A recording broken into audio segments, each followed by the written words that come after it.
Good day, I'm Norman Walberger. In today's video, we are going to head off in a very important new direction. We've been talking a lot about natural numbers, the number theory, the arithmetic of natural numbers. But we need a bigger number theory because we want to have negative numbers. We want to have integers. We want to be able to do subtraction uniformly, not just addition and multiplication. So we've talked about this kind of goal of trying to introduce integers before.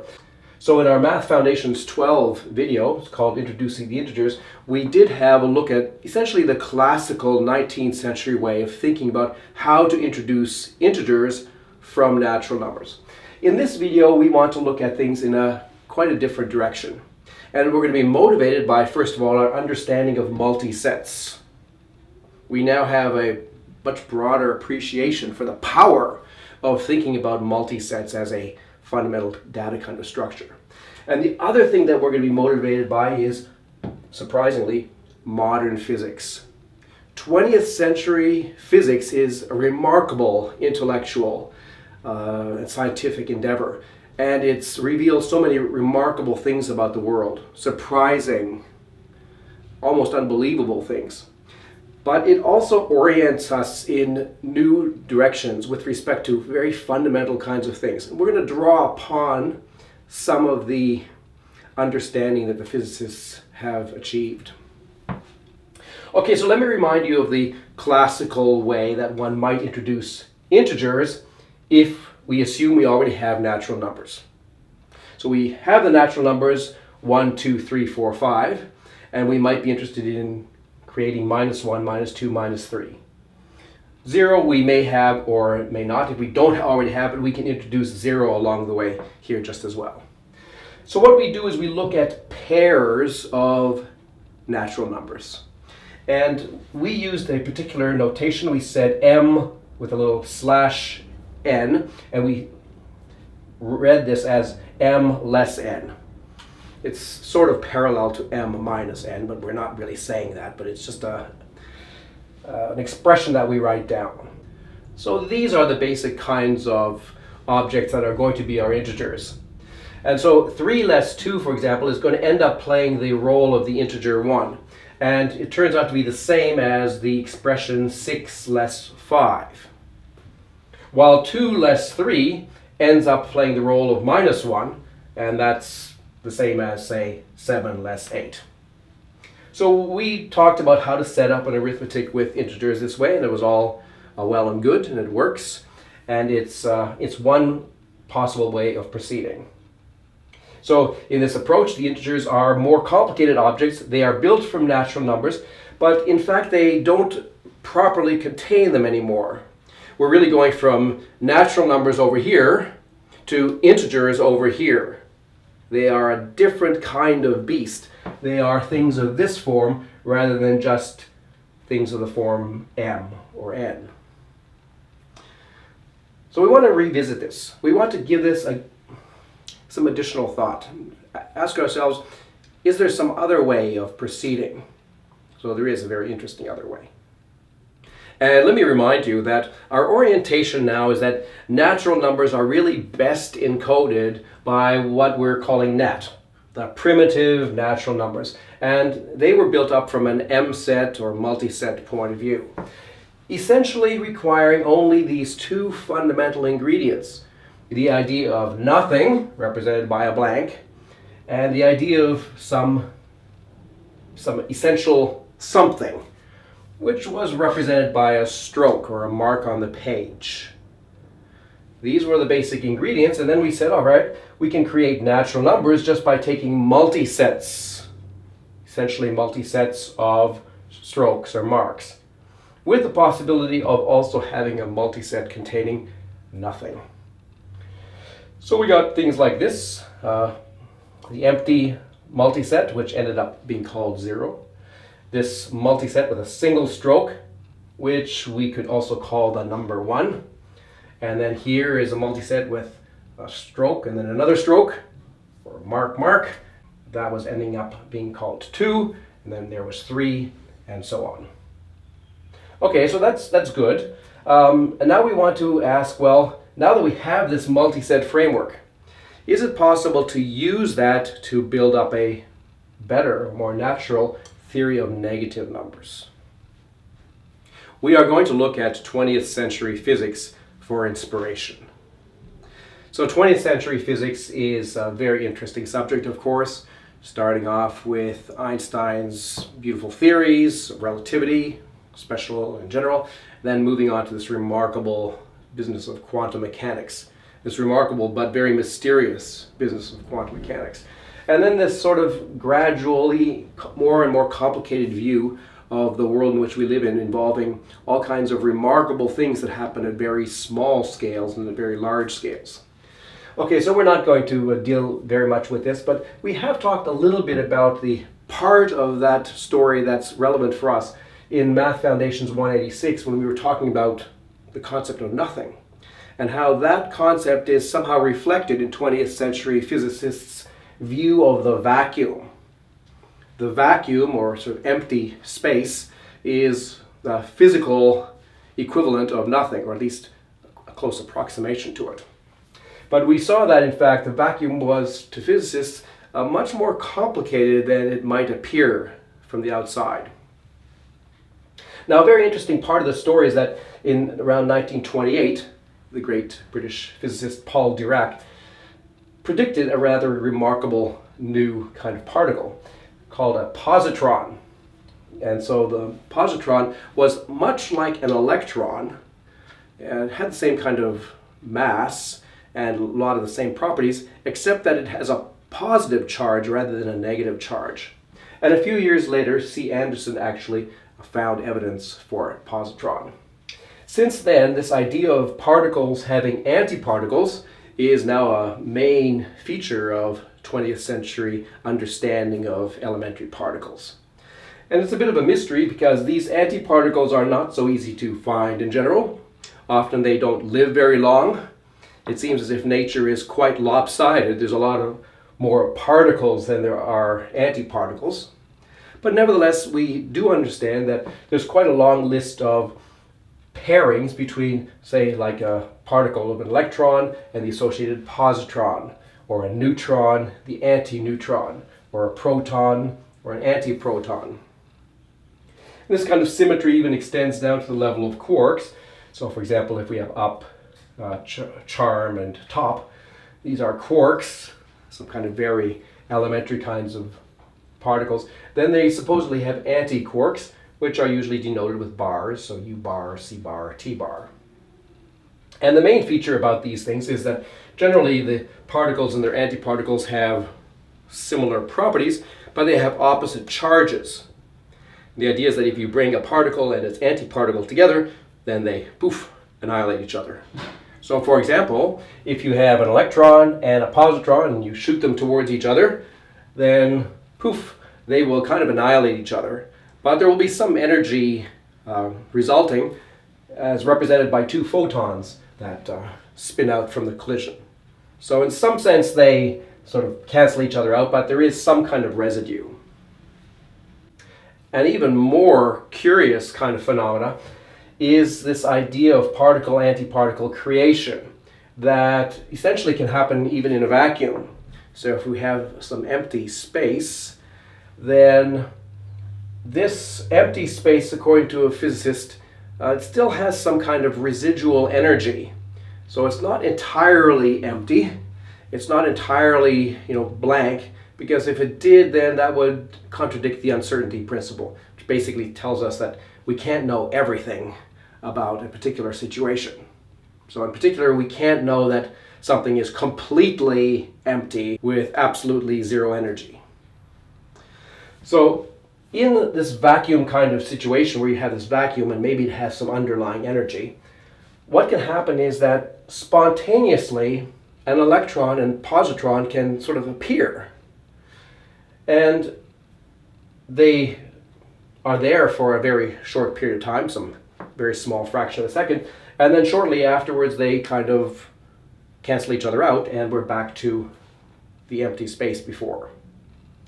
So this kind of creation of this particle-antiparticle pair And they're usually called sort of virtual things because they don't actually live very long. It's very difficult to actually take them and use them for something. But this kind of creation is thought to be happening all the time in a vacuum.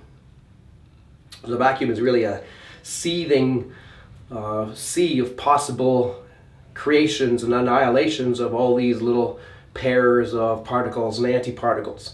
So that's why the physicist thinks of a vacuum as a highly non-trivial kind of thing, containing all these very remarkable to us virtual kinds of creations and annihilations.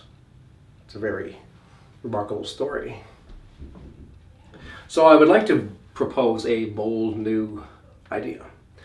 The idea is that we should augment our list of fundamental building blocks of the mathematical world by not just having a unit something represented by a mark on the page, but we should also include an anti-something, which we can denote by a mark on the page with a little bar over it, the same kind of bar that the physicists use to denote their antiparticles. So there's a mark, a fundamental ingredient that sits inside our multisets to create natural numbers.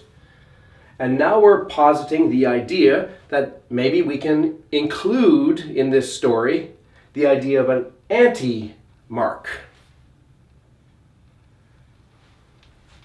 So if a mark or stroke or unit something appears in a multiset with a anti-mark or anti-stroke or anti-something, whatever you like to call it, then we're going to agree that they cancel out to give us nothing. So this is the basic defining equation that tells us how our basic something and our basic anti-something interact.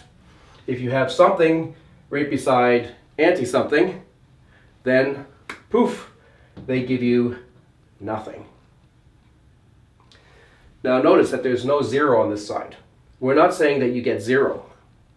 We're saying that you get nothing. So this is this new role of nothing that I've introduced some videos back, where we think about an empty piece of the page as actually being a legitimate mathematical notion. In some sense, what we're doing, if you like to think about it this way, is going back before the Hindu Arabic system of numerals, where we have zeros representing absence of tens or hundreds or something in a digit expansion.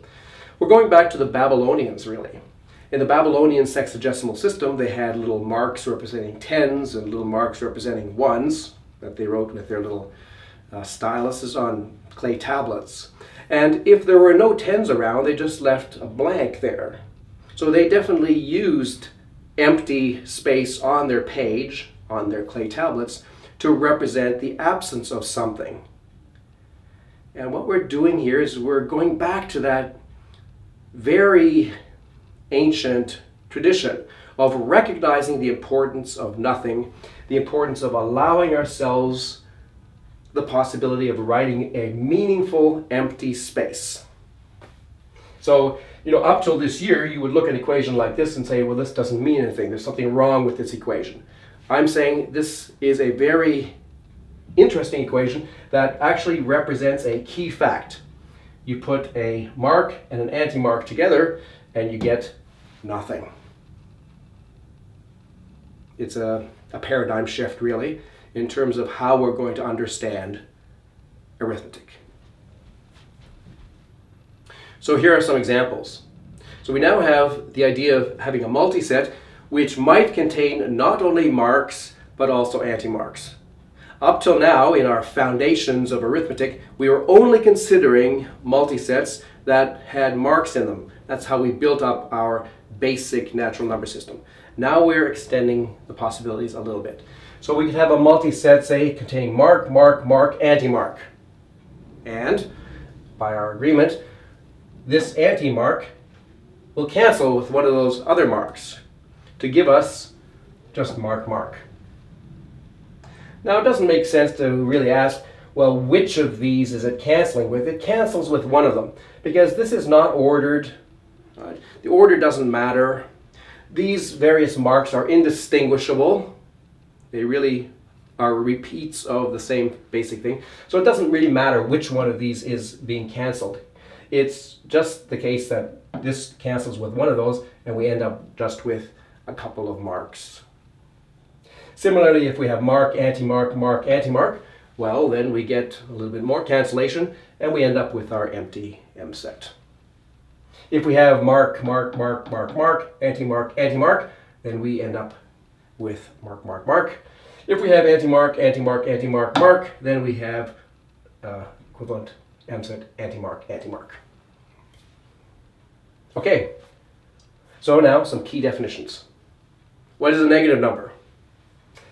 A negative number is an M set of anti-marks. It's an M set of anti-marks. This is a negative number.